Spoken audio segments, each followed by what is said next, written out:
Front Tony's back in town today. Hopping high, he's here to stay. Everyone can feel the vibe. Chosen one of CG's tribe. Jumping in with flaring grace. Half these smiles on every face. Ribbit, and off we go. Tony's the star of the show.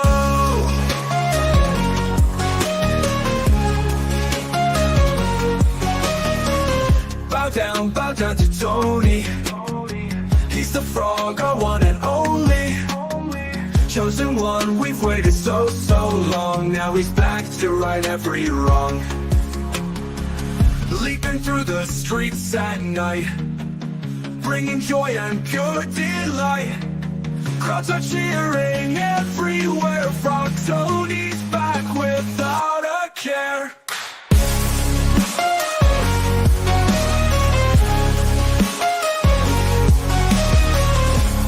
Left and hopping right, sparking magic in the night. CG's hero, love so true. Tony's here for me and you.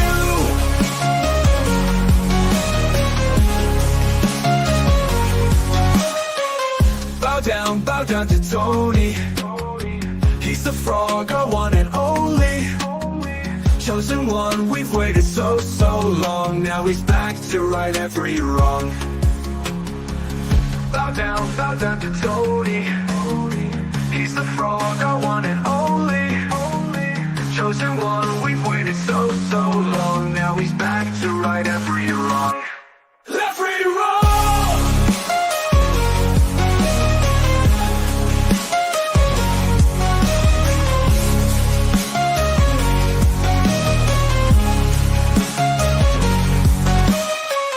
Leaping through the streets at night, bringing joy and pure delight. Crowds are cheering everywhere. Frog Tony's back without a care. Hopping left and hopping right, sparking magic in the night. CG's hero, love so true. Tony's here for me and you. Me and you. Every roll.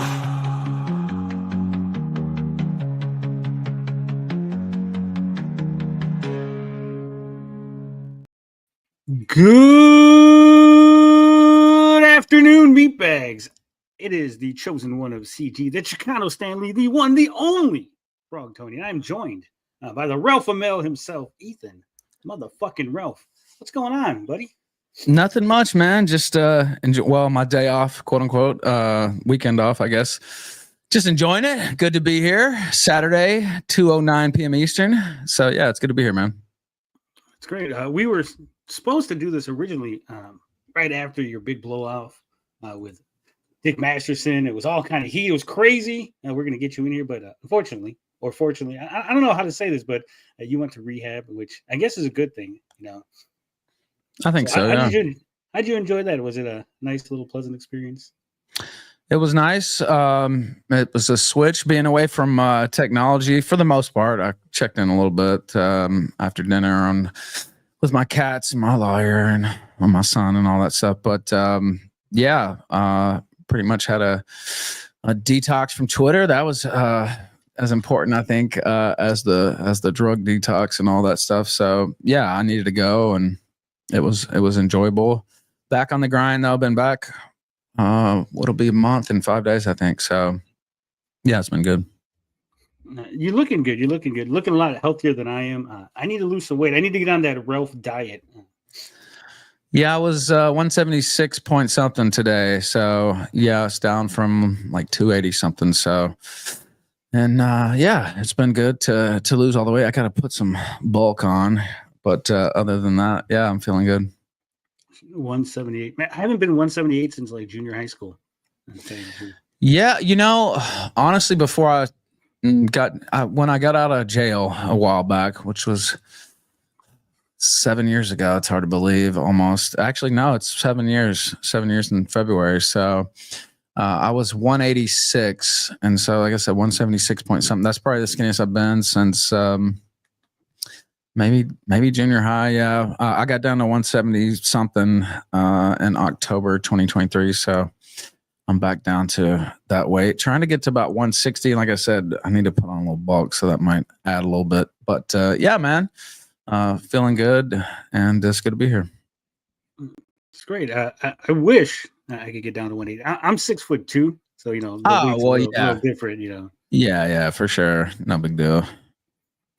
But I was going over some old Ralph lore, looking up stuff, getting prepared for this, and I did see the fight with Riley and Min Salad and all that. And it's going over that. And having met Riley and seeing the fight again, I can confirm that Ralph is not 5'2". He's definitely at least 5'3", 5'4". Yeah, I'm taller than that actually, but not 5'1", as I said. That whole situation was crazy, insane. But you got through it, and in fact, I think you and Riley and them all made up. Yeah, I don't know how they feel now, but I have no beef with them, and they were on my show. I think they're, obviously they're tight with Dick Masterson, so might not have any more crossovers there. But yeah, I don't have any problems with them. Well, they have a little bit of an issue with me. We were good, and then we weren't, then we were, then we weren't. It's a back and forth situation with those guys. But I don't think, from knowing Riley and talking to him, that anything that you're going through with Dick or anything with anyone else, like he would necessarily hold it against you, right? Yeah, I don't have anything against them. Like I said, we made peace. I don't know how they feel about. I'm sure, like I said, I'm sure they're riding with Masterson. That's fine. I haven't really talked to them since all that took place. So, but yeah, I wish them well. I don't have any beef with them. So, speaking of Masterson, so do you think you went too hard on Dick? Not hard enough? You think the beef with him is over on your side, or what's going on with that? It's just something that took place. Like I said, I've said this before. I wish it hadn't happened, but it did. And if it was just not that moment in time, probably wouldn't have happened. I've said a lot about it. Did I go too hard? Probably in certain ways, but I said my piece. I wish them well. Hope they, she has a safe pregnancy and all that stuff. 80s girl, and I don't know. It's not something that I'm carrying on, but yeah, I did a show on it. I went on Jesse PS Pod Awful show as well, and I said my stuff, and my show I kind of went off on a tirade. I seen a bit of that. Yeah, I mean, I was trying to have fun with it a little bit there, but it wasn't really a fun thing, because we were actually, I consider myself a friend of his in real life, and he's done a lot for me, did a lot for each other, went all kinds of places all over the country. But, things have a season, right? And I don't know. I wish him well. But, yeah, it got a little fiery there. But it's not something that I'm carrying on now. Well, he's getting married. He's doing that whole thing. Hopefully, maybe you get an invite. Who knows? I doubt that, honestly. But yeah, just knowing, I mean, I'm the same way. And I mean, I made peace with a lot of people, but it got pretty spicy there. I haven't heard that he was getting married. I haven't really seen any of his stuff since I've been back. Well, a couple clips, I guess, on Twitter, but I haven't been following the Dick Show universe or greatest, whatever, biggest problem in the universe. Just kind of been doing my own thing. And, knowing him, I don't really think there'll be any detente there, but you never know. You hang around down by the riverbank long enough, you never know what'll come floating by. So, but it's not something, I said on my show, it was the day before I went to rehab, actually, that, as long as he stayed on Maddox, I was going to stay on him, and it was going to be a daily thing. That was kind of just a bit that I was doing on my show. I don't really, honestly, there might be some people, even the people I really hate, though, it's not a daily thing. You know what I mean? And like I said, I wish all that stuff hadn't happened. It did, but I don't even, I mean, if he was to like make it a thing with me every day, I have it in me, if he wanted that. But otherwise, it's just, something that happened. And like I'm not gonna carry it on. So I've kind of said my piece on it all, and then like I said, did a little comedy with it as well. But it's not something that that I'm interested in carrying on now. And I do wish them well. I don't expect an invite to the wedding. I didn't even know there was going to be one, but yeah, I hope it goes well. So no wedding invite. You're not going to be the. You're not going to baptize Dick's baby. Now he's got to give it to Veto. Now he's got to make Veto the best man. See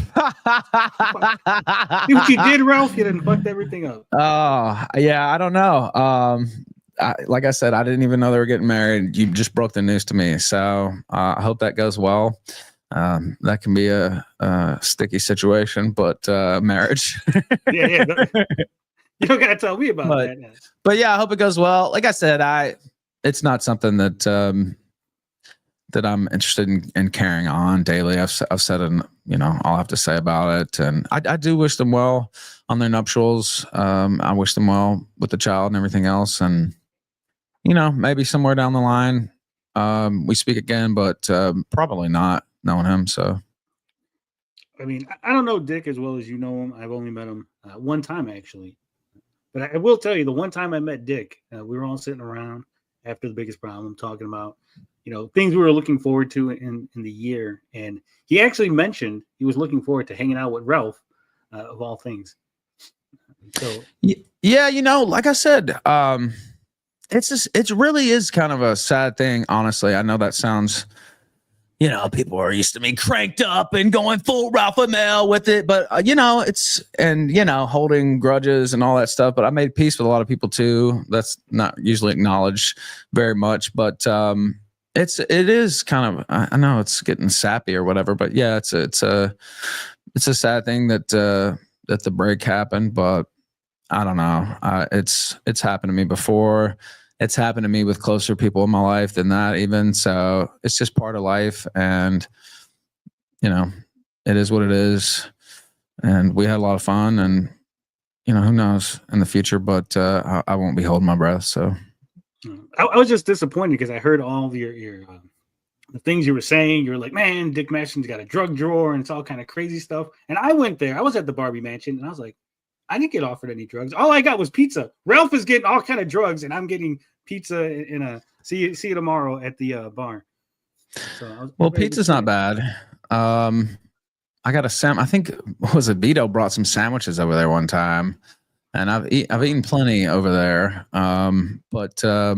Yeah, again, I won't get into the drug drawer like I have before and all that stuff. But yeah, I remember I actually ordered some pizza over there one time the day before. What was it, California Pizza Kitchen? That was the only time I ever had it, like from one of the actual places. I'd only had it frozen from the frozen foods aisle there before, but it's better from an actual California Pizza Kitchen. I don't know where they ordered the pizza was, but I will say I was disappointed. I'm used to Chicago pizza. I'm used to a big heart. Oh yeah, it's totally different style. Yeah, of course. I've had Chicago style. New York, I've had pizza in New York. I love pizza, don't get me wrong, but I'm more of a sandwich guy, to be honest. So I went to Katz's Delicatessen in New York, and yeah, I'm kind of more of a sandwich guy, to be honest. Tortas as well. I'm in Mexico, so I love my tortas. I'm Mexican, and you spend more time in Mexico than me, which is insane.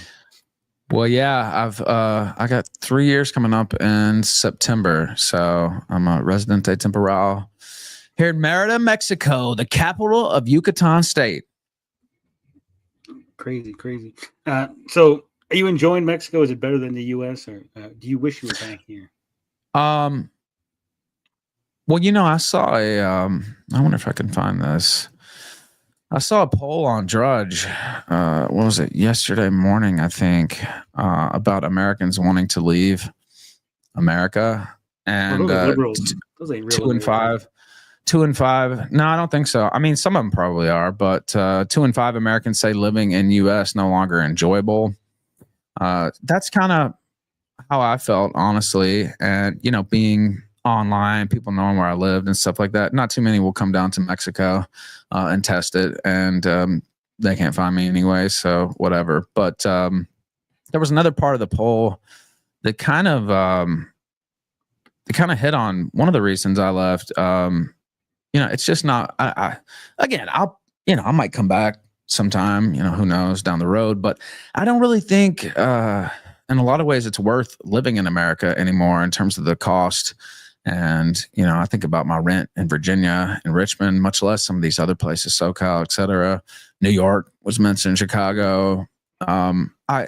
Just a cost value analysis. I have interest in the United States, and of course, I'm always going to be an American. But in terms of the cost and what you're getting for what you're paying, I would say Mexico is better yet, particularly Yucatan State. So, people might not know a ton about Mexico, but Yucatan, safest state in Mexico. Merida, one of the safest cities in North America itself, and one of the top safest cities in the world.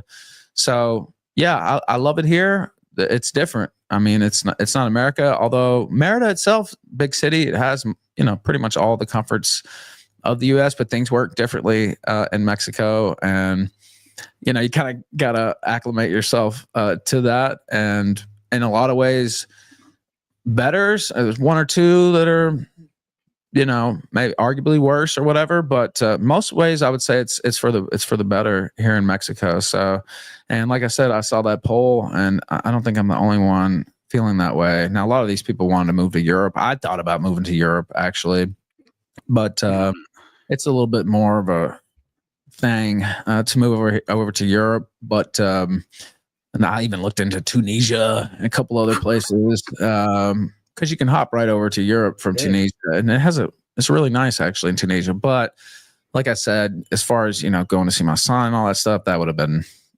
very difficult. That would have been very difficult to do. So I'm right here in Mexico. I can hop back across when I need to, and who knows? One day down the line, maybe come back for good, maybe not. Who knows? But it's tough for a lot of people because they can't just pick up and move to Mexico, right? Right. So I'm able to move here because I get paid from America, right? And my job, I don't take a job from a Mexican here. So if you have what's called a digital nomad, right? So if you have regular type job, which I'm jealous of people who have those sometimes, but if you have a regular job.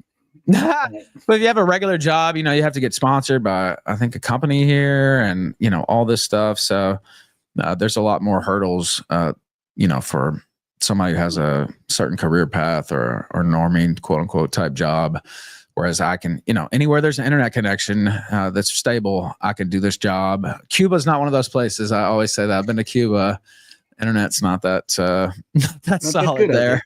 Not that solid there in Cuba, but anywhere with a solid internet connect, I can roll. I would love to have a job like yours, to be a permanent digital nomad, go down to Mexico. I don't speak the niche, but I can blend in pretty well. Technically, I'm a dual citizen, seeing as my father is a Mexican citizen. Snuck over the border at 5 years old. Yeah, I might be a dual citizen at some point myself. Next year, I can get permanent residency, and then the year after that, when I get 5 years, of course, I have to brush up on my Spanish. It's non-existent, really. I mean, I know a little, but yeah, I have to know Spanish before I do that. But once you get 5 years in Mexico, you can apply for citizenship. I can read Spanish pretty well. I can't speak it. I think American, that's what it is. I think in English, and then it's hard to translate in my brain. Yeah, they say your home language, base language, or whatever, you think in that. I know some people who are, bilingual enough where they can think in either language or whatever, or, it alternates. But yeah, again, permanent residency gets you most of the benefits of being a resident or being a citizen anyway.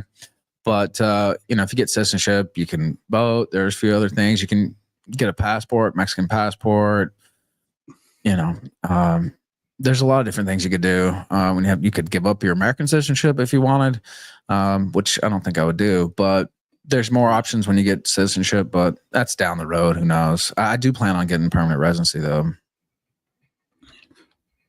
So I guess this is a question that could be inappropriate. You don't have to answer it if you don't want. Sure. But with being a sort of resident in Mexico, because I'm always curious about this kind of thing. Do you still pay American taxes, or how does this work? Yeah, I mean, you still have to file American taxes if you live abroad. Yeah. I mean, because technically, could they even get you if you didn't pay taxes? Like, were they going to go down to Mexico and drag you back home? They can get you. Yeah, they can get you. And pretty much, I mean, there's a few countries that don't have an extradition treaty, but they can.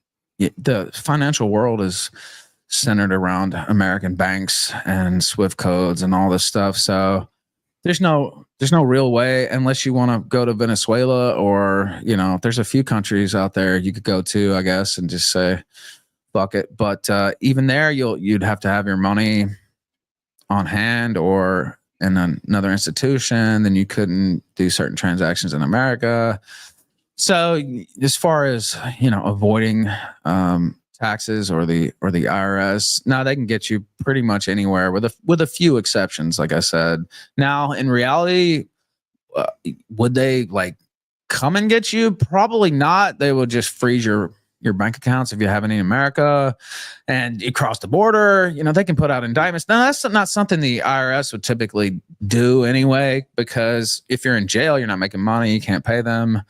So they look at liens, they look at settlements and monthly payments and all that stuff. So yeah, it's something that usually doesn't come to that anyway, but it's possible. And as far as dodging the IRS, the only way to do that or dodge anything else is to give up your citizenship, like I mentioned earlier. I only ask because recently I've had issues with the IRS because women, it's because of I have an ex-wife, right?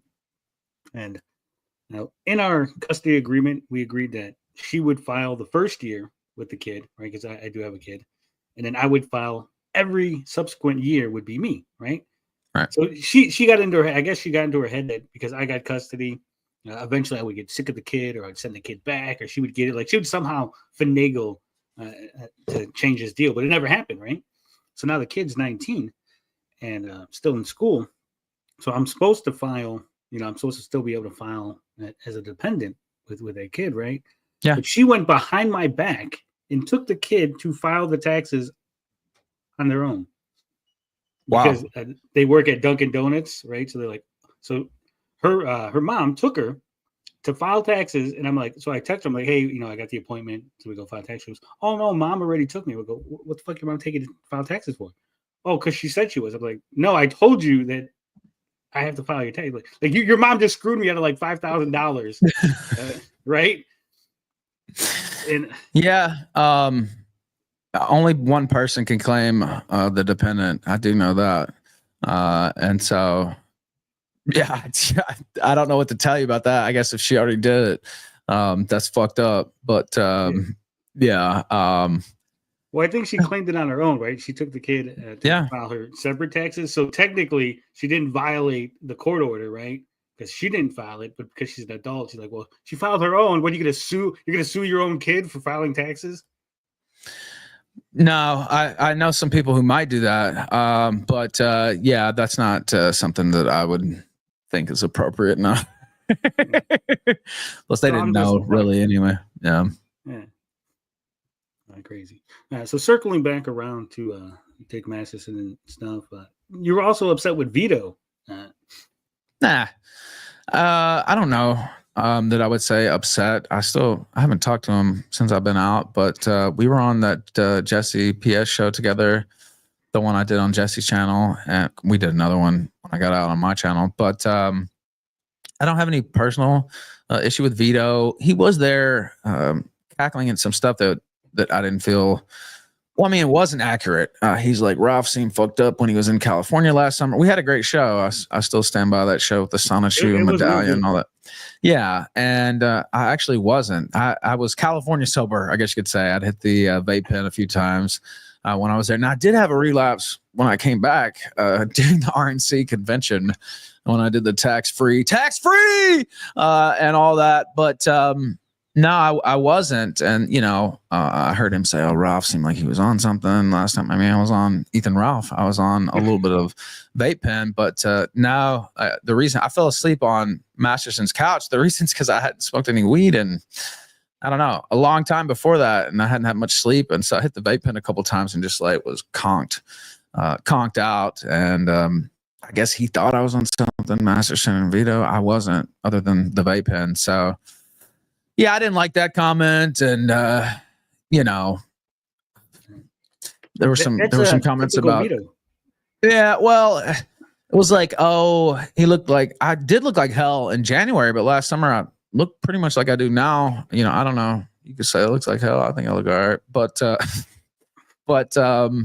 yeah, there were a few comments there that weren't accurate. I didn't appreciate, but it is what it is. I took more issue with what Masterson said, actually. So, because I never been IRL friends with Veto, and anyway, I don't have any beef with him.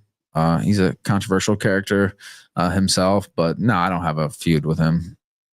Oh, man, because Veto. I don't even consider myself having a feud with Dick. Right? I said what I said. He said a few things, and I saw he wished me well.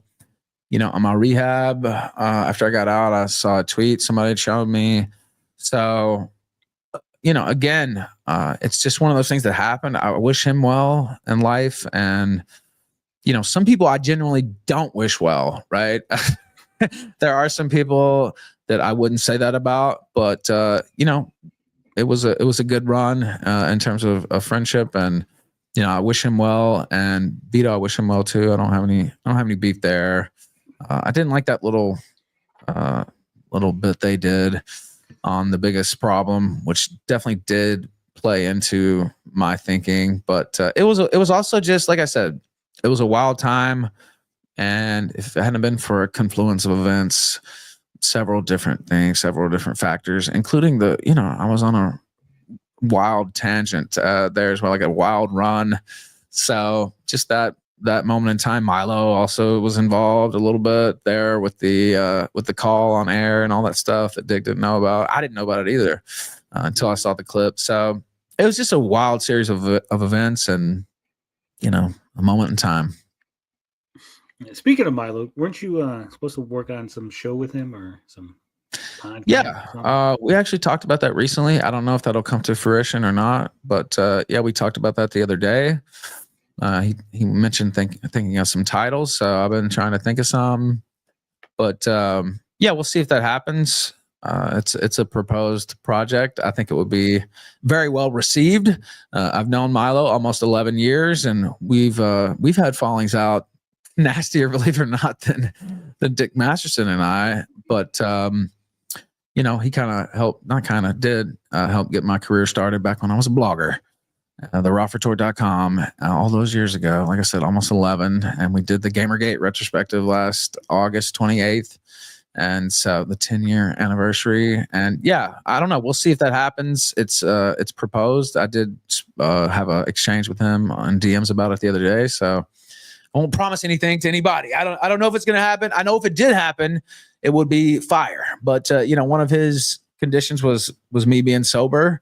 And I think he said 90 days, and it's creeping up on, I don't even know how many now, but what was it? I think January, I have to go back and look at my calendar, January 14th or so, a few days before I went into rehab. And of course, they tapered me off when I was in rehab. I don't even really count that. But like tapers, that's not, to me, that's still sober, but some people would disagree. Yeah. But definitely since I've been out of rehab, which will be a month on the 5th, and then I started back work on the 6th, if I recall correctly. But yeah, we'll see if that happens. I hope so. I think it would be fun. I think people would enjoy it. We have a good rapport, back and forth. Good rapport, good banter back and forth, because we've known each other so long. I think also his what do they call it? Received pronunciation. I can't remember, but his type of British accent with mine I always go well with a British accent because of my Southern accent. I don't know what it is, but it's sonically pleasing. And I used to have a British co-host actually that helped me co-found the Killstream, my first ex-wife, Nora. And so, yeah, I'm very familiar with England, their media culture, and a student of that, as is Milo. So, yeah, we have a lot more in common than people would think at first blush. But all right, so you and Milo doing a podcast. Well, we'll see. Like it's what's yeah. what's the idea behind it? What I'm saying. Well, it's still, just gonna be more of an extension of the kill stream. Is it gonna be more no? An extension of I don't think it would be. I don't think it would be like the kill stream, and I mean, it will have me, right? Like, I mean, so in that way, it would be like it. But you know, again, it's still in the early stages. I don't know if it's going to happen or not, but I would imagine, once or twice a month would probably be my idea, or weekly. It just depends on what he's down for. But I was thinking once or twice a month. Him and I, perhaps a guest here and there. I think that would work well. I've interviewed 1,000+ people, so I'm pretty good at that. And he's done a lot of media himself. He's one of the legends. Was the top dog there at one point, and he's kind of been getting back into his groove. So yeah, I mean, I hope it happens. I think it'd be good, but again, I don't want to promise anything to anybody. But yeah, I've thought about it, and we'll see. I mean, I'm in, right? But we'll just see if it comes to fruition. The whole Gamergate thing. I was sort of involved in that. At one point, I worked for Billy D at One Angry Gamer. Oh yeah, I deal with all that shit. But you're one of the Mount Rushmore. We were talking about this before the show started.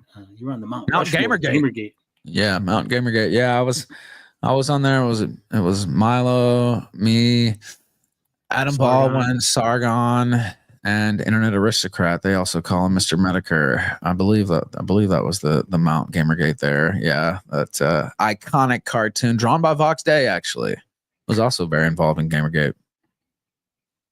And it's crazy how far you've come. You went from Gamergate reporting, harassing Brianna Wu, and now look at you, world famous, ready to box Steel Toe. It's crazy. Oh, Steel Toe. We'll see if I make it up there in May for his trial. I'm still thinking about that. And we'll see if it goes to trial too. But yeah, it's sometimes I look back on it. There was nothing like, it's going to sound like the Hunter S. Thompson wave speech a little bit, but there was nothing quite like those first couple months of Gamergate. I would say through about mid-October, late August to mid-October. Maybe even November. It was. I talked about moments in time earlier. It was what a rush to quote the Legion of Doom. There, it was something else. And I look back on it, like I talked about. The kill stream came out of that. All this stuff came out of that, and eventually the kill stream itself, changed into more of a daily thing rather than weekly. But I look back on some of that stuff. It's almost like another life sometimes. But yeah, I loved it. I loved bullying feminists and other assorted miscreants, and some of the most fun I've had. Writing's totally different, in my opinion, than like off the cuff commentary and promos off the cuff, which I'm known for now, I guess, right? And I'm a low key, I'm different as an interview guest, I guess you could say, rather than if I'm solo, just ripping on somebody, or even if I'm interviewing somebody, I'm totally different. Like sometimes people think, I don't know what they think. Maybe they haven't seen my interviews, but I'm straight up when I interview people, unless I've been fucked up, which there are a couple exceptions there where that's happened. But, I wear different hats for different roles. So, when I'm a guest, if things get spicy or whatever, yeah, I can crank it up. But, it's different when you're an interviewer versus a solo commentator. It's different when you're a moderator. It's different when you're a writer. There's a lot of different things. I'm working on my book too, so we'll see. I've been saying that for a while, but it's actually in the more serious stages now. So that's another project that I'm working on. And I mentioned Hunter S. Thompson earlier. It'll definitely be in the Gonzo style. Sven Stoffels has offered to help with that as well. So yeah, Sven's a good dude. Yeah, Sven's a great guy. Yeah, and he's always been, since I met him, 2 years ago now, almost. Always been a great guy, and through the ups and downs, he's always been super solid. Butch Killigan, go buy it.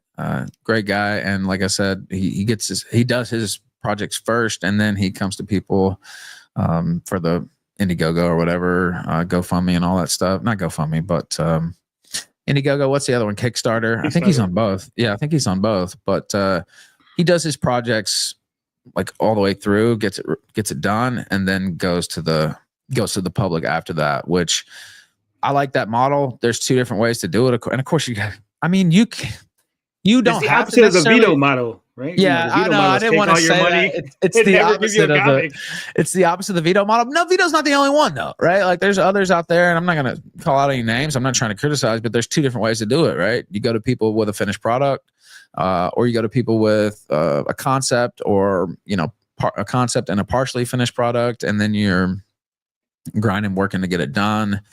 I prefer the finished product. Like, there's a way, I could set up a pre-order book page and all that stuff too, but I wouldn't do that until, it was maybe a couple months and I already had it written. Maybe there's a few things left to do, typesetting and maybe a few edits, but until at least I had a final manuscript, I wouldn't want to put it up. So that's, I like the Sven model better. Also, I think it's less pressure on the creator, right? Because the creator, that's another one of my titles. It's less pressure on the creator. Once you have it done, you can go to people with confidence. Now, if they like it, if they don't, once it comes out, that's a different story, perhaps. Yeah. But you have a finished product.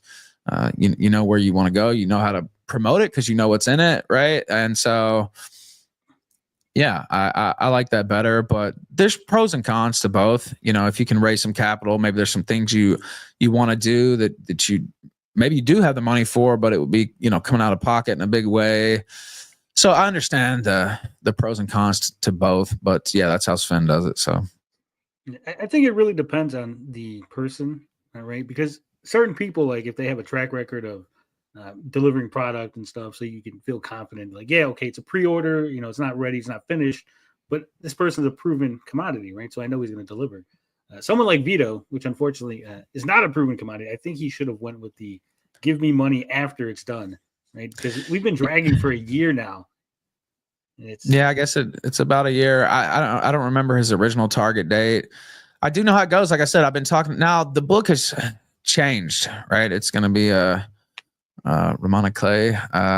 So it's different than I was originally going to write an autobiography, basically, of my career, if not some of the parts before, right? But now it's going to be specific. I have a specific goal in mind, specific period, and it's not an autobiography. It's a different type of book. So, but I think that'll be. Like I said, first off, there's reasons for doing it that way, but Ramona Clay versus autobiography, etc.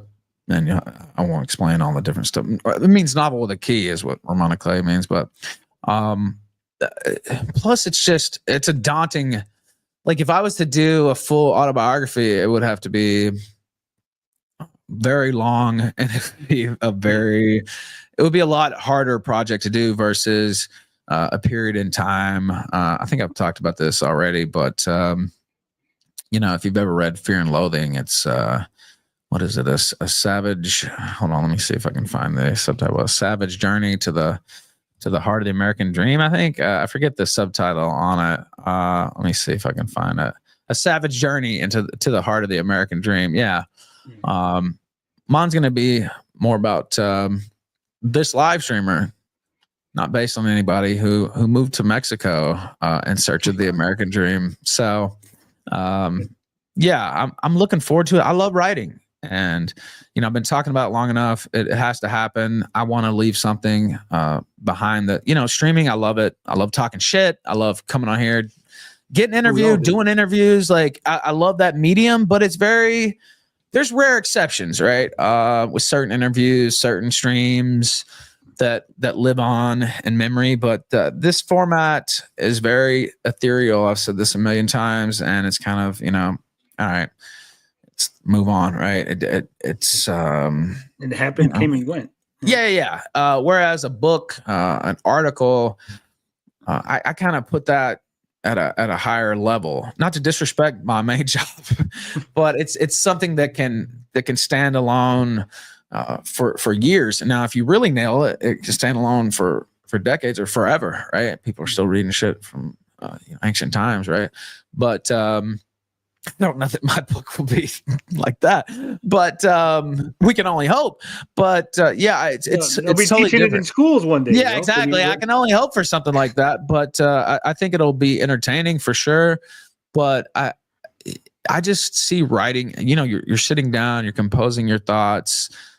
It's you can mix and match storytelling elements, right? Different narrative styles, and jump around in time. There's a lot you can do with writing that I feel is much more difficult to do in live streaming. Maybe if I was making a movie or something, it would be easier to do. But yeah, anyway, that's another thing that I'm working on is the book. So I know you have certain things you can't talk about because of legal issues, which would benefit, you changing it from a autobiography to a Roma Club. I didn't say it had anything to do with that, by the way. But yeah, there are certain things I can't talk about. I don't want to put any words in your mouth. I was just thinking out loud, to myself. Yeah, I'm just saying for the record, I'm not saying it has anything to do with that. My book's totally fictional, though, so they can't ban fictional writing, as far as I know, yet in the United States. So, that's not. I'm not. You said that. I'm not saying. Yeah, that's why I would never. But yeah, there's a lot of different reasons why you might want to do Ramona Clay versus just a straight autobiography or with actual real life characters. Also, you can amalgamate characters and situations. You have a little bit more freedom too. When it's a Ramona Clay, because you can add fictional elements, surrealism, and all this stuff too. So there's just a lot you can play around with.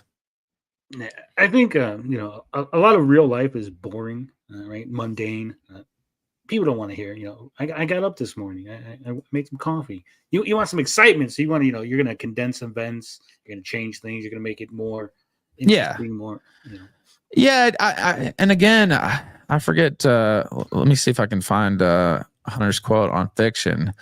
Let's see. But somebody mentioned The Great Shark Hunt, of course. This Hell's Angels book, Fear and Loathing on the Campaign Trail 72. I love that because I'm a political science degree holder, and so I love politics and just that era of politics. But his quote, I can't remember it exactly. Yeah, there it is. The best fiction is far more true than any kind of journalism. That's the quote that I was looking for.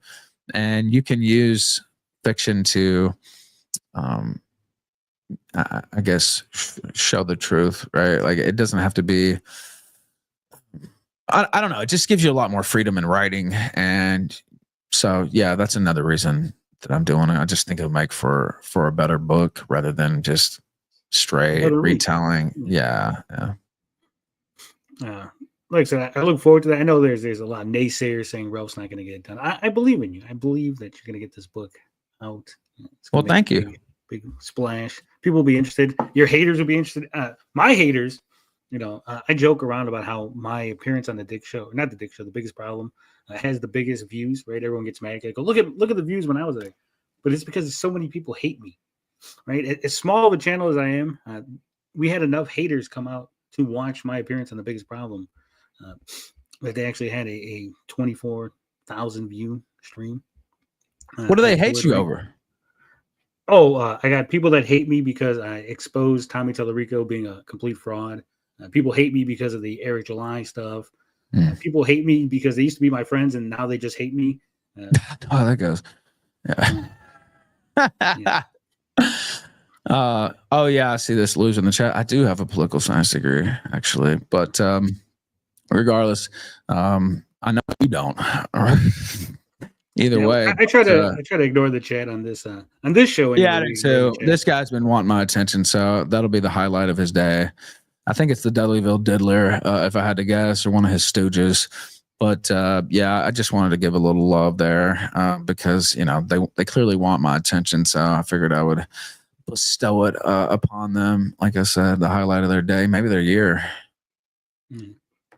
Yeah, I get people like that all the time. Like I said, people used to be friends. People used to be on streams with me and stuff. You know, for whatever reason, I cut people out because they just weren't good, right? You have people that do good radio, people that do good streams, and people who don't. I'm just like, hey, you guys, you know, I like you guys. You guys are cool, but, you know, you're not radio cool, right? And they didn't Also, like that. To stay in this business, you have to stay malleable. And, you know, like us, you know, we talked about the Masterson stuff. You know, I didn't think that would ever happen. It did. And then, okay, well, what do you do then? Right? Like, I don't know. I've had fallings out with many people, made peace with them again, and, you know, had them on the show after. You just have to stay malleable. You have to be able to reinvent yourself sometimes. Not totally, you know, betraying your past. I'm not saying that, or your thoughts or your past beliefs or anything like that, but you have to be able to do that. I'm kind of, I guess you could say, in the middle of something like that. And it's hard because, you know, some of the stuff this past week with, you know, the grandfather of my son, some drama going on with that. And, you know, it's hard because I put out that video before I went into rehab. It was very well received, and I thank everybody for that. And I mentioned, you know, it gets tiring going back to the same old beefs and stuff like that. But then again, there's, you know, that there's an audience for that too, right? Like, so it's hard. And then when you get pushed, you know, I feel like I was pushed on that situation, and it's like, I don't really want to go back to that, but there's a pull there, and it's like, I'm getting pulled back in. So that makes it hard sometimes to, you know, I wanted to go back to full bread and butter interviews, some debates here and there, going on more shows. Like, I feel like I got siloed off there for, not totally, but the last, you know, half decade or so, I was kind of siloed off, not doing a lot of appearances. I've tried to hop on as many streams as I can. That was another thing I wanted to get back to. So in a lot of ways, you know, I have, you know, done a lot of what I wanted to do in this first month. But in others, there's a few, you know, it's like pulling you back in. And then there's the malicious actors who want you to go back to that, or they want to, you know, drag you down. Yeah, mess with your psyche because they want to see relapse and all this stuff, like the weirdo in chat. You know, they would love nothing more than to see something like that, because they're sick people, right? Like, even the people I hate, I don't wish things like that on. I would wish them to exit the mortal coil before I would wish for them to, like, fall back into drugs and stuff like that. And I don't want you to suffer, just die and go away. You know? Yeah, I literally would wish that over that. Even jail. Like, I've been in jail. There's a few people I maybe wouldn't spare, but most I would, because I know what it's like. Now it was 8 months. That's baby time, according to some people that I was in there with. But you don't really know what it's like, and you don't want to know what it's like when that door shuts behind you and it's locked and you're in a fucking cage. And, you know, there's not too many people I would wish that on, honestly. Even, you know, 99% of the people I hate. And true hatred, I try to cut most of that out, really, because it drags you down. So, but I hate people. Yeah, it's too much effort. And I've tried to go back to what was it? I can't remember what I called it. Joyful spite, I think was the term I used. Joyous spite, right? And rather than all-consuming hatred, I've been there before too, and it does nothing but drag you down in the end. So, but you know, if provoked, you know, you've seen it maybe a few times since I've been out. I have gotten sucked back into some of the personal life drama and commentary. So, you know, I reserve the right, you know, everything's on the table if provoked, if brought back there. But, you know, I've kind of been trying to move beyond that, because I think people, like I said, there's an audience for it, but it's a smaller audience, right?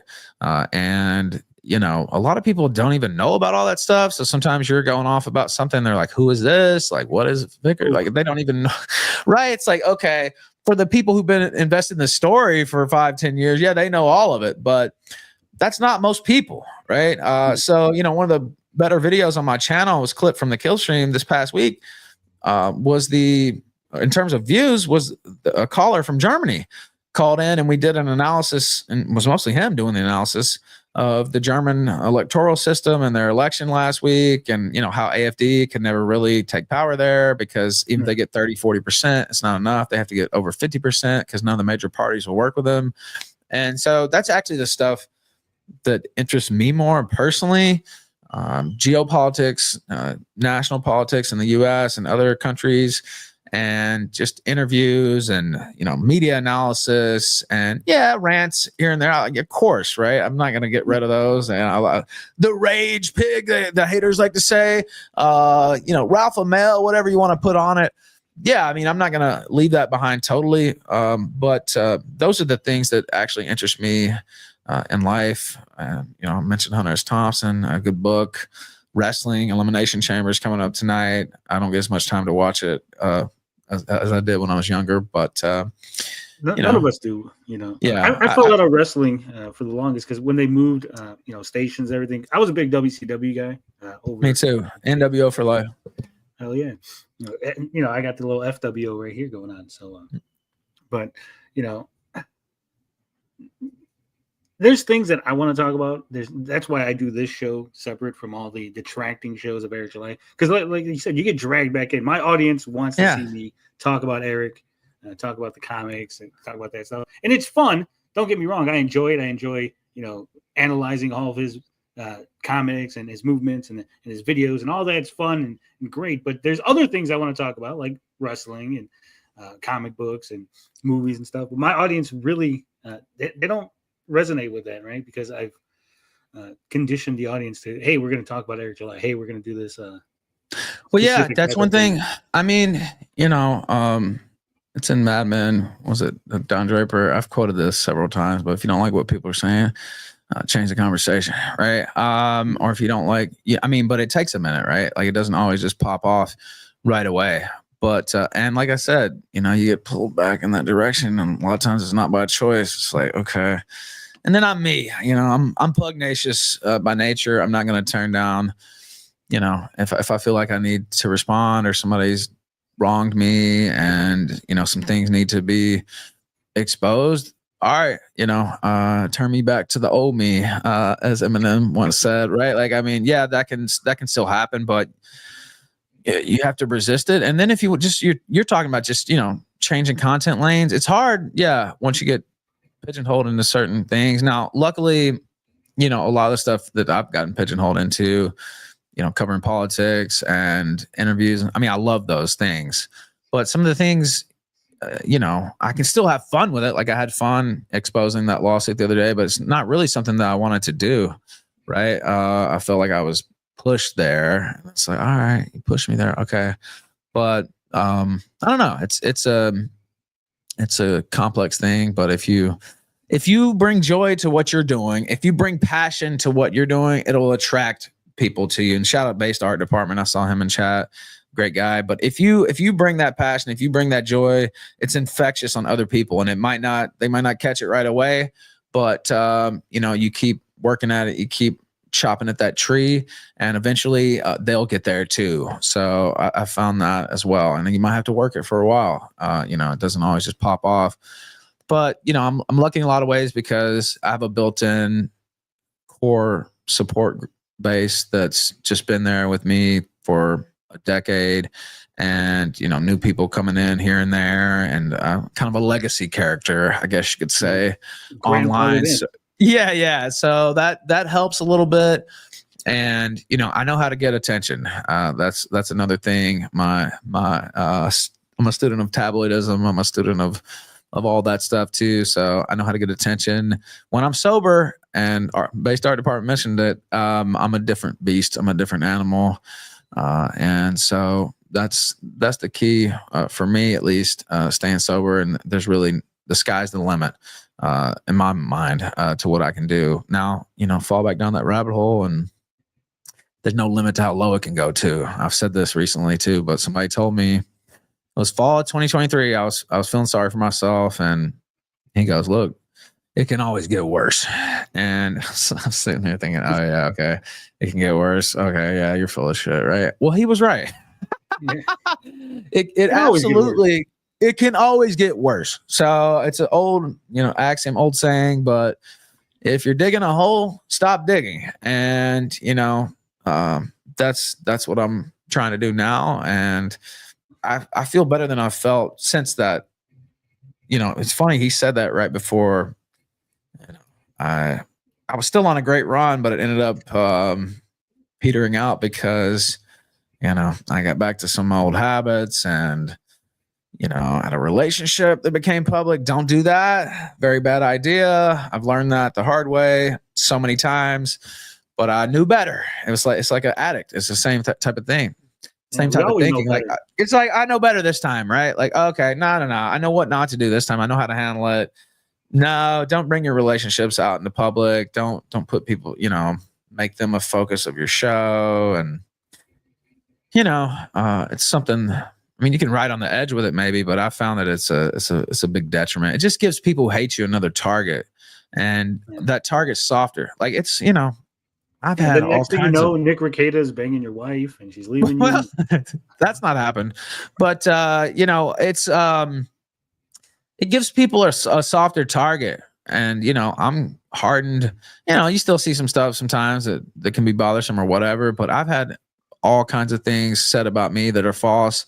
I've had things that actually happened, put out into the public domain. I'm kind of, I don't know. I'm hardened in that way, right? You can't dirty up the dirtiest ape in the zoo, as I've been saying recently. And so there's not really too much people can say about me that hasn't already been said, true and false. So whatever. But, you take, your partner, especially romantic partner, and you throw them into the fire, they almost always can't handle it. And really normal people, it's not normal to be able to handle it, right? You have to have some type of level of craziness almost to be able to handle this, because most people would just say, oh fuck. And I've seen people, other creators, other streamers, whatever, writers, like it's like, you know what, fuck this, they're going into my personal life and this and that. I just want to go off and have a normie job, and I completely understand, because I've been there, right, in that thought process before, where it's like but then it's like, no, I'm not gonna let these motherfuckers bully me out of my calling, bully me out of what I want to do,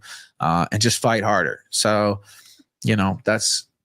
that's always pulled me out of that mindset. But I completely understand going the other way with it, because it is sort of psychotic, right? It's like, okay, what's the definition of insanity? Doing the same thing over and over again, expecting a different result, right? Well, I don't expect necessarily a different result, right? I already know the hater's going to be there. You've seen a couple in chat, mostly supportive, I'll say, though, from what I've seen. But it's always gonna be there, and I have enough controversy and enough controversial connections and moments on the internet that shit's gonna be with me forever. So you either quit and go do something else, or you accept that that's part of your legacy, that's part of your history online, the online persona, and work with that, right? Like I said the other day, I'm for people who didn't hear me, right? Like some people here might not know me. It's there's good and bad in my career. A lot of people like me, a lot of people hate me, but if they don't know me, maybe they don't have an opinion. But if they know me, they probably have an opinion, right? One way or the other. So I think that's a blessing.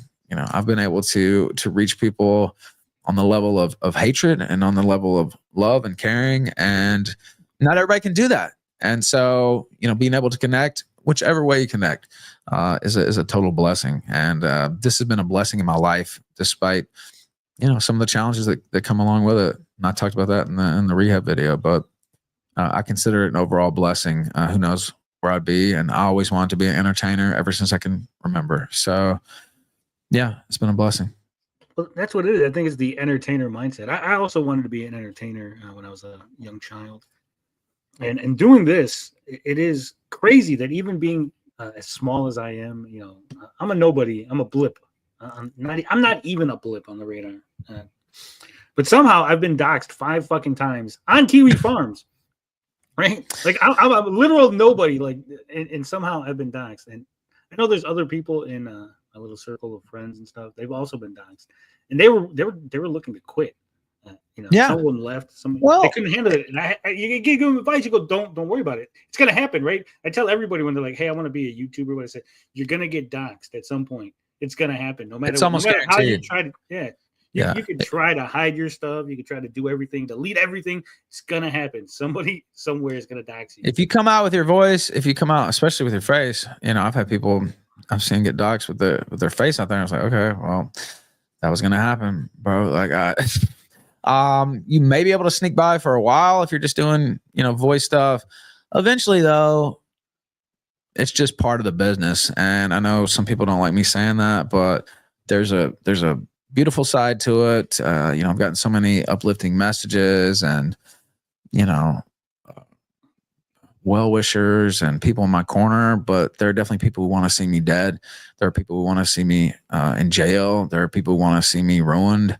And, I guess at certain points, no, I don't guess, I know that I've leaned too much into paying attention, and you can't totally ignore it really, but like leaning too much into what the hate crowd is saying when you should be leaning to more, and this might sound corny, but to what the love crowd is saying, right? To what the pro crowd is saying.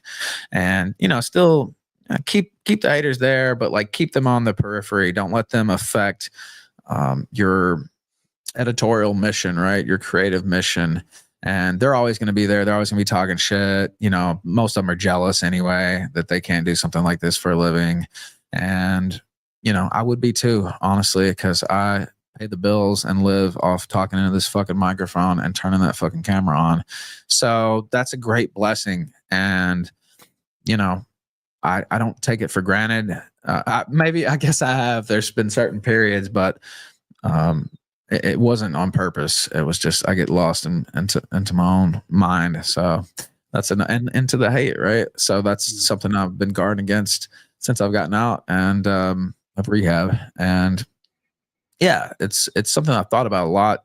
Spent a lot of time thinking about in rehab. It's like, I got a lot of people, and come back, and even before I left, people responding to that video. Even there were some haters on the video too, and they're like, I don't even like you really that much or at all.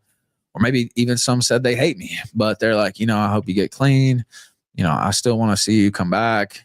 I mean, that type of thing is amazing, really, right? Like I don't know how to describe it. A lot of haters are like ex-lovers, ex-people that, Yeah, a lot of them are. Yeah, sure.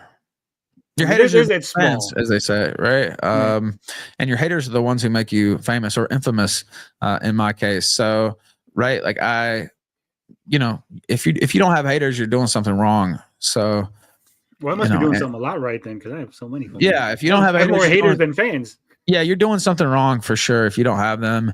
And of course, their lives are almost universally more fucked up than anything you could imagine, right? Half of them are on welfare or wheeling around in a fucking, rascal scooter and all this shit. And so they get online and they hate on people who are trying to do things and doing things and have done big things, right? Like if I died tomorrow, there's not too many who've done what I've done online in terms of like just major events and major, parts of history, really, internet history.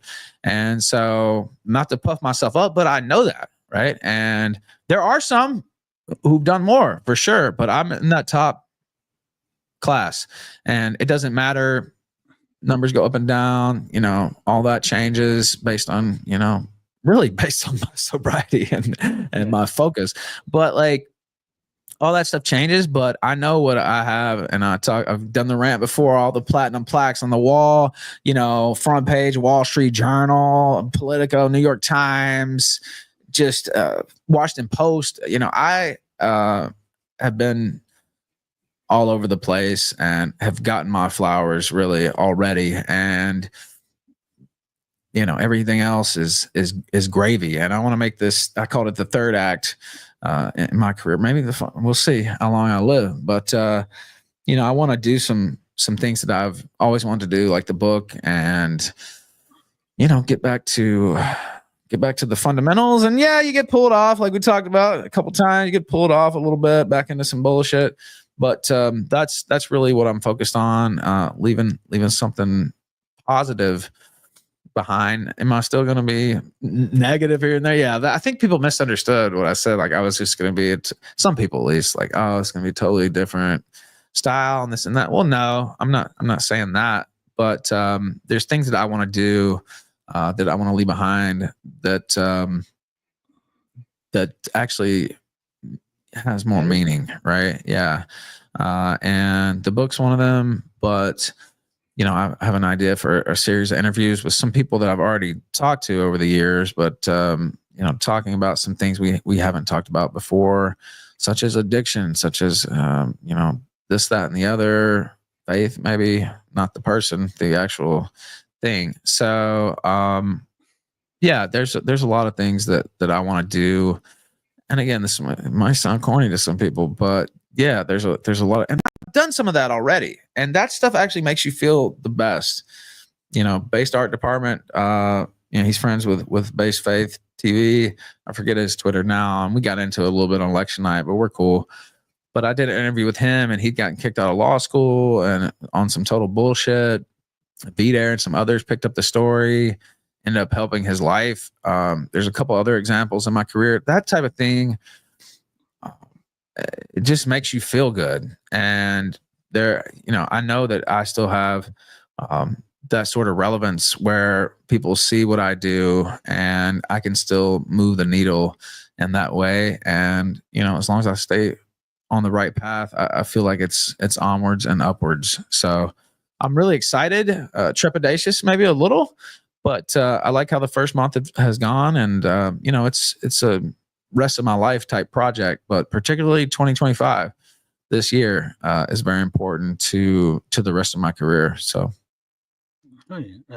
big shout out to Based Art Department. He is my colorist on my comic book. So really, yeah, no, I didn't know that at all. But yeah, he's a really cool guy. He's been in my chat a few times, and I saw him and it made me think of Base Faith TV, and we're cool now. No beef there. I might try to get him back on again, actually. Now that I think about it, because that was sort of silly, that whole thing that night anyway. And just one of those blow ups on air. And, I hang my hat like on stuff like that. Like that's really cool that you could help somebody in real life. Right.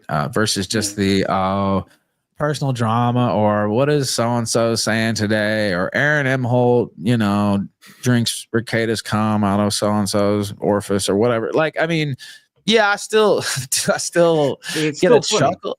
Yeah, do I still get a chuckle out of that? Am I renouncing that? Am I going to go renounce all the shock jock, all the tabloidism? No, because I'm good at it and I still enjoy it. But I want to do other things too. And, you talked about getting pigeonholed earlier. Yeah, sometimes it feels like you do get pigeonholed into that, and there's a crowd out there, come out and cut a promo and cut somebody down, and like I said, there's nothing they can say about me that can really so it doesn't, you can't really harm me in that way. Whatever, come out and say whatever you want about me, but I can be very acidic, and I enjoy doing that, and I enjoy all the things you've seen, but I just feel like there's more for me. And I had somebody, it was actually the Stardust, and this was before she sent me in a couple nice messages, and I really like her a lot. She's somebody that and we don't agree politically or sociologically really either, but I think she's a really good person. And she told me once that, it got me choked up a little bit, I'm not gonna lie. And this was before the rehab thing, but she said something similar. It was good to see me, looking better recently, and we had an exchange, but I didn't expect it from her really, but this was a while back, and I had gotten back on the horse, so to speak, then, and was, or about to at least. And she's like, you're too talented to be down that low. And that's how I feel. Honestly, and maybe that sounds egotistical, I don't know, but there are times when I don't feel like that too, right? When you're down or whatever, but I think I have too much to give to give up. I mean, you've done this for so long. You've cultivated an audience. You have a voice. you're good at what you do, much better than me. So yeah, I agree. You have way too much to offer this world to go ahead and go back down that path, Ralph. You gotta stay sober, gotta stay clean. That's the key to Everyone it wants, all. we want to see the big Milo, Ralph. Literally, together. that's the key to the whole rest of my life. And I made a lot of money being fucked up. And some of those classics I talked about, I was, half in the bag or all the way in the bag. And, it still worked. But, you get to an age, I'll be 40 later this year if I make it. And, it gets to be, people don't want to see that. It becomes sad rather than, oh, he's partying. Oh, he's partying like a rock star or whatever. Like, yeah, I've had that when you're era. like 20, when you're 20, or even in your 30s. it's cool. Yeah. I'm in Las Vegas. I'm banging this, banging that, doing whatever, and bragging about it on air, talking about this sexual exploit or this drugged out, fucking adventure I was on.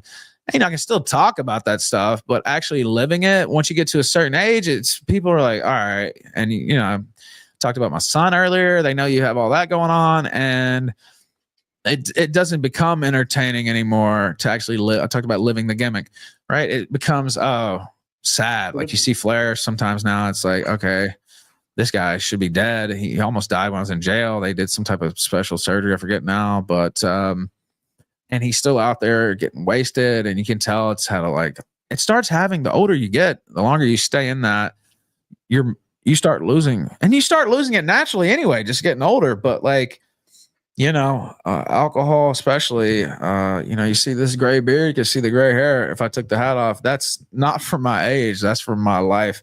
And, partying and drinking and women and stress and all this shit.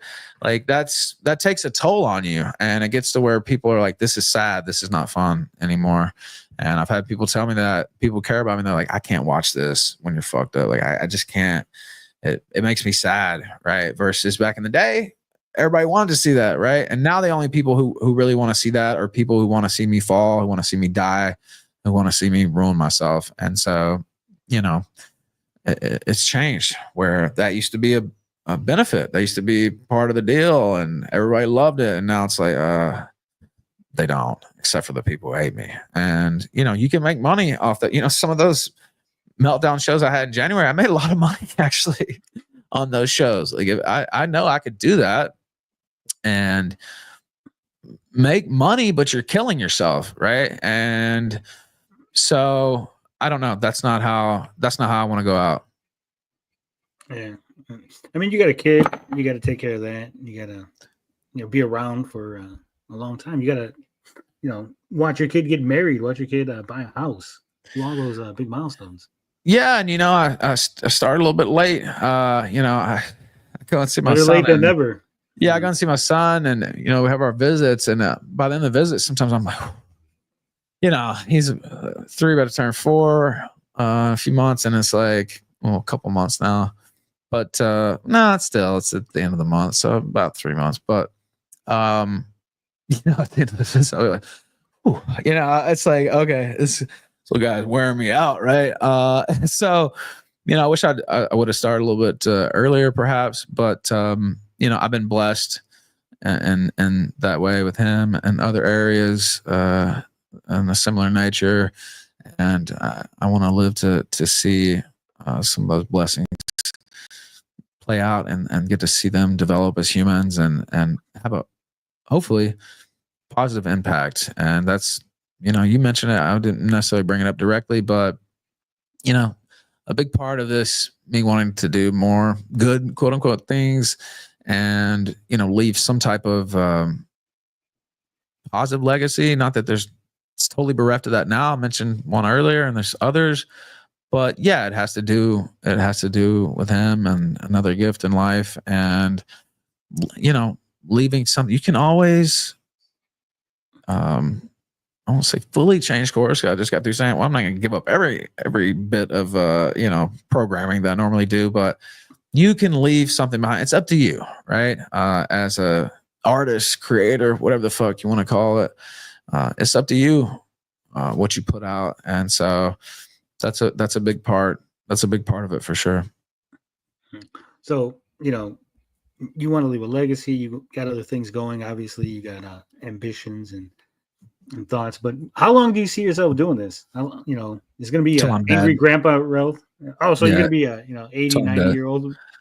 I don't think I'll see 80 or 90, but yeah, I don't plan on retiring until I'm dead. So now might things evolve? Like I said earlier, you have to stay malleable, may evolve into different lanes and stuff like that. But no, I'm here until I'm dead. And you know, we talked earlier. There was a old associate of mine, and I will be seeing my son this upcoming weekend. By the way, I saw the hater in chat. I can, but anyway, regardless, I talked about, I used the zoo analogy, and that's where the dirty ape in the zoo, because I thought about that.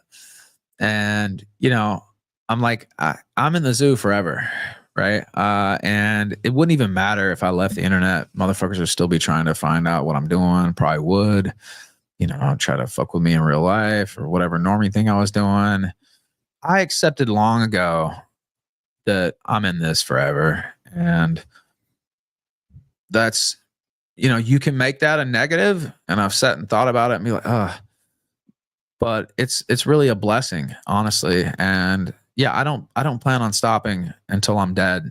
So, you know, may things evolve? They will, I'm sure. You know, will I be talking about if I make it to 60 or 70, which I don't know that that's a given. I've lived a hard life.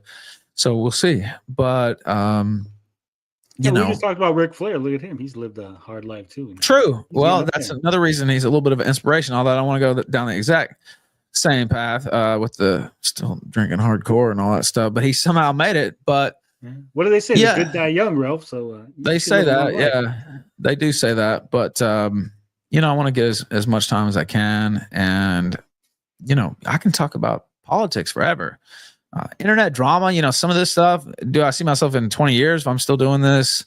You know, talking about what Destiny leaked or Hassan said or so and so. No, but I can talk about politics till I'm dead. Like, that's a lifelong passion of mine. That's what I went to school for. That's what I have a degree in. And I've been talking about politics since I was a kid, right? That's something that you can do forever. And so that's one lane I don't think I'll ever give up. And, you know, media analysis and even being a tabloid guy, you can do that type of thing forever. Now, some of the stuff, you know, I don't know. Keemstar, I guess he's still doing it. He's older than me even. But I do think at a certain point, you know, it's like, hello, fellow kids or whatever. But then you hire a staff, right? Ralphamale staff. Or yeah, somebody else younger than you to come in and talk about it on the show. Yeah, that's a way to do it. I've done that too. But yeah, I don't know. I think most of what I do though, I can still keep doing forever as long as people want me. As long as I have a support base. Now, if that ever dries up, it hasn't so far, and still, you know, people will be shocked. But you know, there was some months there where I don't. You know, some years are crazy for sure in terms of money or whatever, but like I still do just as well as I ever have really on that front in most ways. Absent like a couple boom periods, like 2022 was wild, you know, into Ralphamania and all that stuff. 2018 there towards the end, 2020 because of COVID was another boom period and just like content renaissance. So there's certain years that stick out, but I've had a solid base of supporters, and a lot of them been there with me the whole time. And you know, I have people come and chat, and they're like, "I've known you for 10 years, right?" Or feel like I've known you for 10 years, right? They were reading the Ralphator.com, right? They've been around, and that's a valuable thing to have. I talked about the legacy character to do a callback. You know, I have that. That's a good thing, and it gives me a little bit of a disadvantage too, because like I said, those bad things are, you know, and some of them are lies, some of them are truth, but it's kind of part of your character. But people, they love to build you up. They love to tear you down, but they love to build you back up again too. And that's just the American way. It's kind of worldwide, really, where people, you know, that's, you know, some of those haters, they want to see you come back. They want their story to continue. I'm a student of soap operas too, right? Like they don't want the show to end. good or bad, right? Like, because if I die America or loves a stop making comeback. streams, it's over. Yeah, people love a good comeback. Now you have to work for it, you have to earn it. But I've had 2 or 3 or more comebacks already, and I know I got this one in me. And don't call it a comeback because I never really left, except for the rehab and the whole state-sponsored vacation. But you know, I put a lot of work into this, and you know, I'm blessed that people care about me and care about what I do, and hopefully it continues. Hopefully, I'm able to do it until I'm dead. You know, that's up to the supporters. That's up to the audience at large. But I have myself penciled in to do it forever. Yeah. It might end sooner than later because we got the Epstein list is coming out, and you know, I heard a lot of people saying you're going to be on the phase 2 version. I don't think you heard that. No, I don't think you heard that at all. But no. What do you think about that? I want to pick your brain on that because they released the phase 1 list or whatever, and there's like nothing. It's a big nothing burger. Yeah, I thought it was one of the bigger debacles in recent political history. But then you had the Zelensky thing the next day that just completely overshadows it. Oh yeah, that was. You talk about. I mean, that was the craziest thing I've ever seen broadcast from the Oval Office by a lot. And there's been blowups in the Oval Office before. I've read about them, but none that have been fucking televised like that. And so, yeah, I've never seen anything like that in all my political life, which goes back almost 30 years now or more. So I started really cluing in, I guess. It was about 9 or 10. But even before that, really, I remember the 92 election very well because I lived in West Memphis, Arkansas, and our governor was running for president at the time, and he ended up winning. So, yeah, ever since I can remember, I've been following politics. But really, when I got into my teens, I started really following it hardcore, or get 10 and onwards, basically. But I've never seen anything like that. So the Epstein thing, complete debacle, complete joke. All that stuff was already out there, unredacted, and yeah, I thought that was a complete fraud, really. But you know, we'll see what else they're trying to blame it on the Southern District of New York, the FBI there, and saying they're withholding stuff. I don't know if that's true or not. It wouldn't surprise me, but we'll see what else they put out. But the Zelensky thing just completely overshadows that. That has to do with the whole world order and stuff. So that's on a totally different level than Epstein, in my opinion. Yeah. I think the Epstein thing will never satisfy anybody, even if it came fully unredacted. If it didn't have, you know, that one celebrity that you're waiting for to be named on that list, like if there was no Clinton on the list or something, everyone would just say, "Oh, this is fake. This is fraud. They're lying. They're hiding. You know, they're keeping names off the list for political reasons." So I think the whole thing is just a debacle in and of itself. Like you're never going to have a conclusion to that's going to satisfy everybody, right?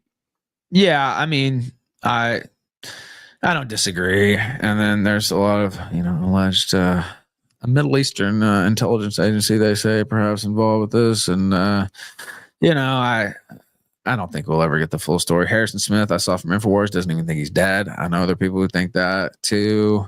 Some people don't even think Bin Laden's dead. And so, you know, I'm not really a conspiracy theorist, quote unquote, although I don't really like that term, but because a lot of those conspiracies ended up being true. But I lean, you know, towards being skeptical of things like that, right? But, you know, as I've been in this longer and I've seen some things that I thought were bonkers end up being the case, and not too much is what is how it seems, let's just say, or truth is stranger than fiction, as they say, right? Yeah. Yeah. They do say that, yeah. So it's go ahead. How's it say? You mentioned the Zelensky thing. What do you think about that? Do you think he's coming back to the table? He's gonna bow down to Trump, say, "I'm sorry, I apologize." I know he said he wasn't, but he seems to be banking on Europe to pick him up now. I don't know. We'll see. I think Trump did want to sign that deal. You know, he loves deals. He says it himself all the time. And they had everything ready for the big signing. And Zelensky, honestly, he didn't even, Lindsey Graham disavowed him even, which, you know, I hate Lindsey Graham, but he was right. he said, I told him, don't go in there and get baited, no matter who it is. It could be Trump trying to bait you. It could be Vance. It could be whoever. Just go in there, stick to the script. And I read this article today. Basically, just go in there, kiss a bunch of ass, throw a bunch of flattery out there. I mean, that's how the Trump White House works. This isn't Biden. This isn't, an establishment type guy, really, where, the usual bullshit's going to work. Just go in there and kiss ass, do whatever you have to do, get out of town. And sign the deal. And he's talking about security guarantees. And I'm not the only one who said this, but the security guarantee is American companies and people over there working in Ukraine, right? Like, I mean, Russia attacks any of that, and it's an act of war against the United States that nobody could ignore, no president could ignore. So that's the security guarantee right there. So he was getting, and Trump even said, if you watch that exchange, they asked him, you're going to keep sending weapons to Ukraine, keep, supporting them. And he says, yes, like 2 or 3 times. And so that's their main thing anyway. So he had the W, and he blew it on, internet blood sports type shit. Right. And it was super entertaining. Don't get me wrong. But like, in terms of his national interest and his personal interest, right. Like, I mean, sometimes these people go and they're swinging up high, right? I'm just saying, like, this bad things happen sometimes to world leaders, and I'm not wishing that on him. I'm just saying I might be thinking about some shit like that if I was him, but I think he blew it. Some people think it was planned. I don't really think so. I think Trump's just mercurial. I know somebody like that, and right, and Vance did bait him though. I will say Vance baited him, but he played into it. It's like, you should have just bit your tongue and signed the deal and got out of town. Then you can say whatever you want. Whenever you're out of town, you got the deal signed. But you're in the Oval Office. I actually agree with Vance. I mean, that was disrespectful, really, to be trying to litigate that, negotiate out in public, in front of the media, in the Oval Office with the president sitting right next to you. So maybe Zelensky doesn't think very highly of Trump. There are a lot of people who don't. Doesn't matter. You're in the Oval Office. That's the president of the United States, and you're the president of Ukraine. And so that's a drastic drop off in terms of power and influence and prestige. And it is what it is. You're the junior partner, and you need to act like it, as I heard somebody else say yesterday. So I thought it was a complete fumble. He's like the fucking janitor. Right. Well, that's what I'm saying. And Trump already said we'll keep sending them weapons. We're going to keep supporting them. Now I hope there's peace sooner rather than later. And I'm really leaning towards that. But he basically had everything he wanted. Maybe it wasn't as explicit as he needed, like in writing or whatever, but that was as good as he's going to get. He was just used to putting that money in the Biden personal account. He got confused. Yeah, like, what's going on here? Yeah, could be something to that. I read a lot about that.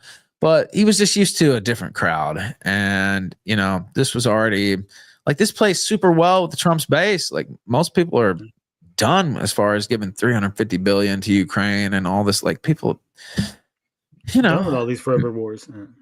Well, America itself, we talked about this at the start. Like, people are having a hard time living in America as it is. Eggs are like $15 a carton or whatever the fuck it is now. It's not like that here. And so all these cost of living problems and people feeling like, America itself's going down the tubes, the infrastructure, which I've talked about for a decade, as long as I can remember. It's sad when you go to a Mexican airport and it's 10 times nicer than the majority of American airports, right? Now, I won't say every part of Mexican infrastructure is perfect. It's not, but that's an embarrassment, really. And people are not getting their money's worth in America, and they really started to. It's become undeniable the last couple years, and people are fed up with sending all this money overseas. Certain parts of America are becoming third world countries in and of itself. It's well, yeah, a real shame, Well, that's what people, like Ralph lives in a third world country. First off, come to Merida, and you wouldn't think that, right? Like, and your dollar goes so much further here. It's 20.5 pesos for every dollar, and so my spending power is 3 to 5 times higher in Mexico than it is in the United States, and rent's cheaper, power's cheaper, internet's cheaper. I think mine, I want to say 500 up and 500 down. at least 400 up and 400 down. And it was 585 pesos for the month. And I paid it yesterday. That's $28. So in America, that's $100 minimum. And my phone bill is like $15 a month, 5G, 8 gigabytes a month. Now, is it 5G all over the city of Merida? No, but in most of the city, yeah. And I don't know. Food, so much cheaper here. Like $50. You can eat 2 weeks on $50 or more if you really stretch it out. That's in Merida. This is not the cheapest place in Mexico either.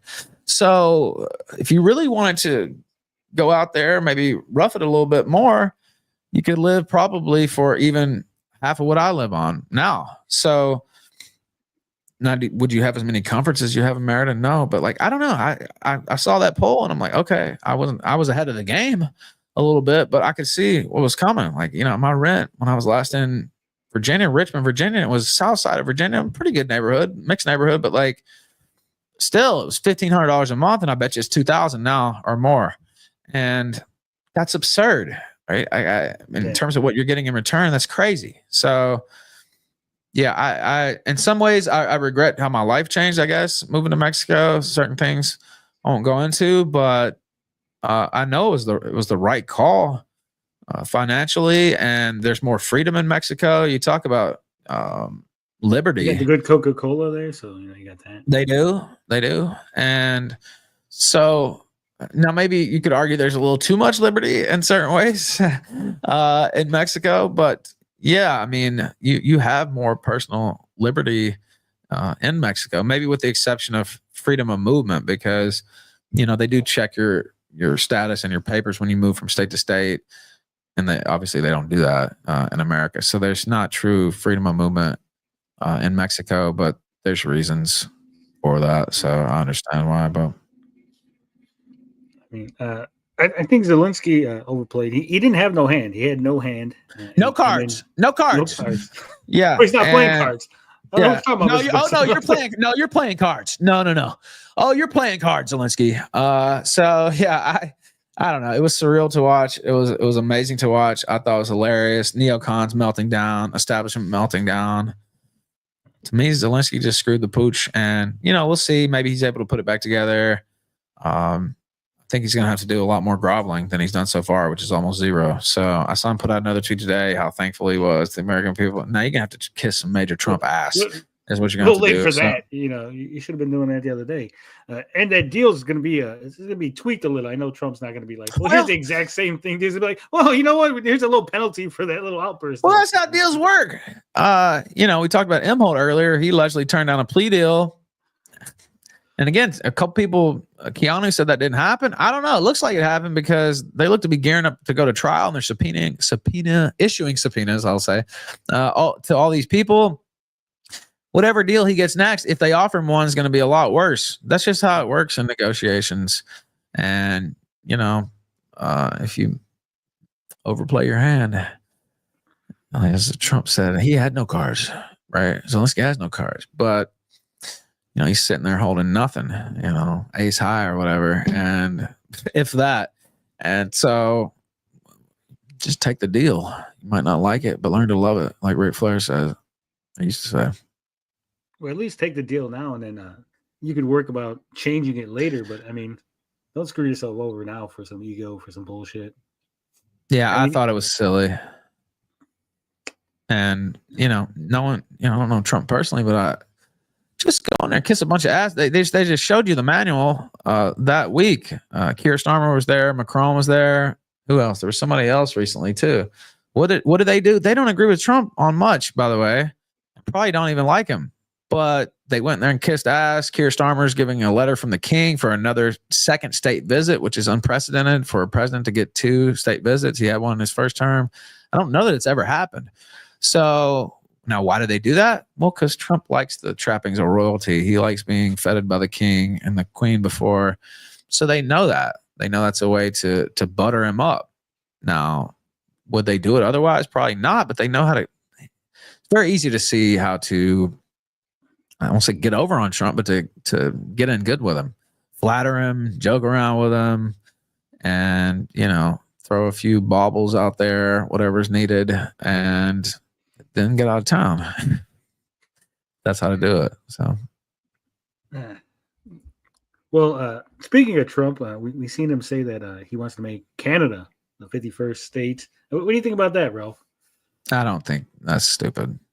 So, I don't think about that at all, other than it's retarded, and I wish he'd stop saying it. So, well, I think it's retarded. First off, because Canada's way too big for one state. Well, yeah, I said that too. Yeah, it would obviously have to be multiple, but Canadians don't want that. I don't think Americans want that either. And I know he's trolling to a certain extent. At least that's what everybody thought at first. But he keeps saying it, and people are like, okay.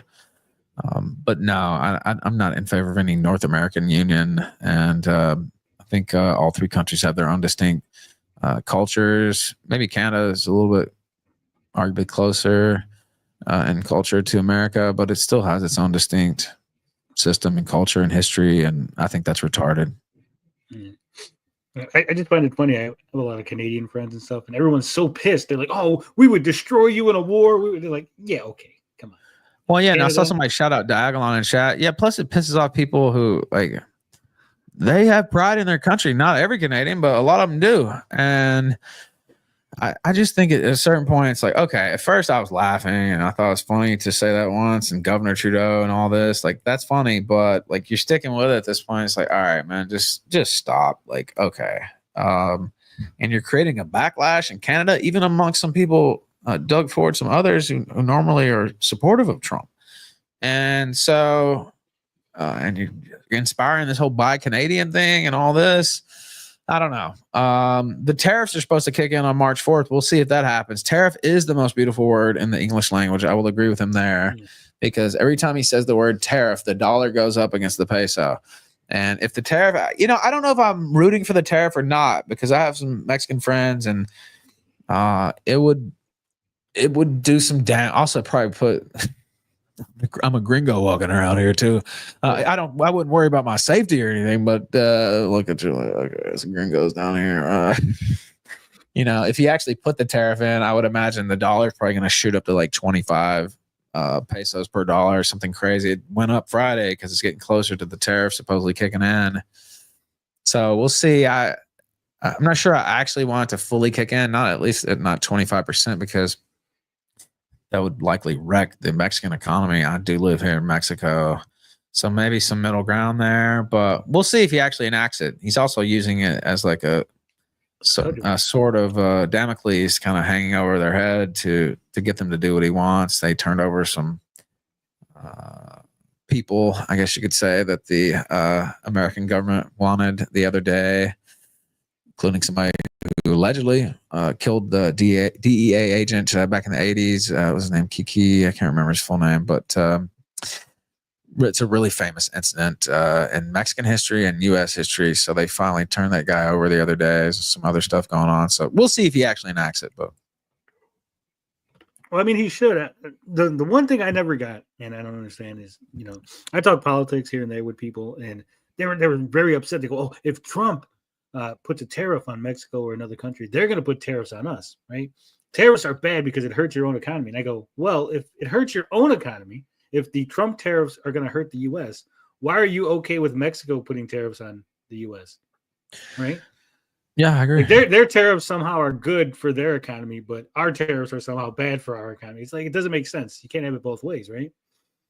I agree completely. And he said the same thing to India and some other countries, and they've been taking advantage for a while. And, hopefully something can be worked out with Mexico. What do I say? America first, Mexico second, since I live here in Mexico. But, I don't want to see their economy wreck. If he crashes their economy, you could own Merida. Well, in a certain way, my dollar's going to be, but prices here will probably go up too. There's two sides to that coin.